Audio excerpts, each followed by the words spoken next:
Oh, and this is here, Judge Crystal. He's the chief judge of the Southern District, okay? He recently just did an editorial piece on the importance of allowing for cram downs on foreclosures in residential homes. He doesn't talk about the secondary pricing issues from an economic point of view, but he talks about the importance of it from a social dynamic point of view. And there is one interesting, I think, thing that we're seeing right now. And banks are starting to get the message. Sometimes at the foreclosure sale, the bank really, really doesn't want the property. And so even if, let's go back to my example, you have this $100,000 home, the person had an $80,000 mortgage, the house is now only worth $50,000, the person stopped paying the mortgage, so you have this $50,000 value that's left.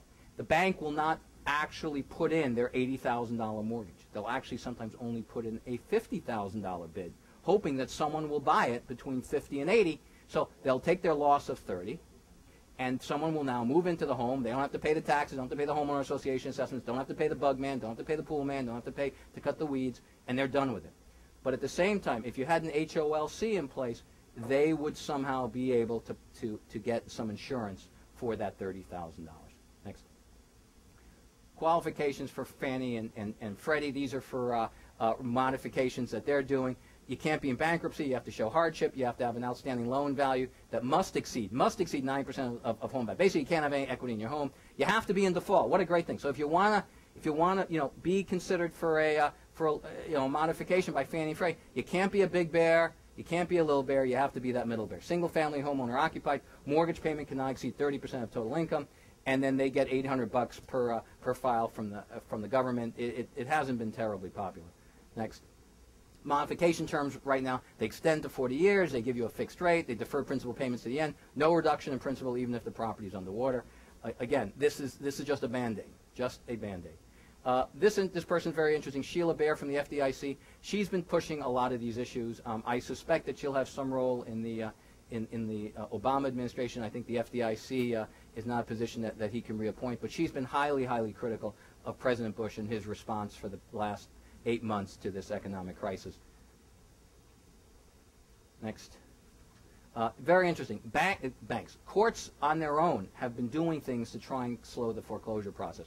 We saw in Palm Beach that they created all these rules that you have to be able to go to mediation. You need to have a face-to-face person from the bank. The borrower has to have a right to talk to that person, to work things out. Because one of the hardest things, as most of you know, is getting a live person on the phone from the bank who has any authority and who isn't in India. Sorry.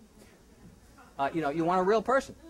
You want a real person. Anyway, so Palm Beach said, we're not going to foreclose unless we have a real person that you can talk to. And so that's been really nice. We're trying to get Broward to do it. Broward's kind of like scratching their head, saying maybe we'll do it, maybe we won't.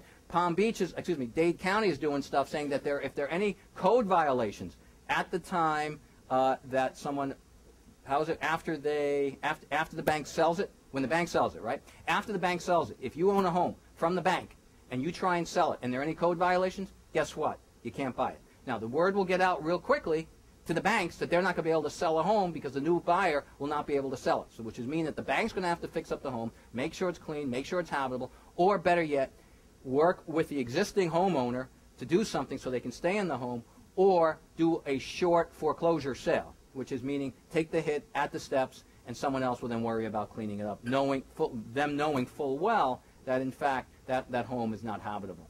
And so, we're going to see some movement, but it's going to require some collective effort by all of us. Anything else? We done?